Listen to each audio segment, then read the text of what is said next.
নমস্কার, আমার নাম শাহিন মজুমদার। আমি একটা কবিতা বলবো।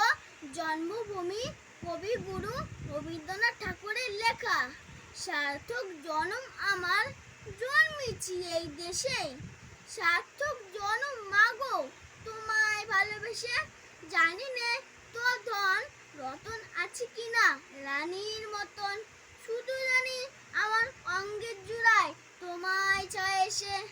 কোন বনেতে জানি নে ফুল গন্ধ এমন করে আকুল, কোন গগনে উঠে চাঁদ এমন হাসি এসে। আঁখি মেলে তোমায় আলো, প্রথম আমার চোখ জুড়ালো।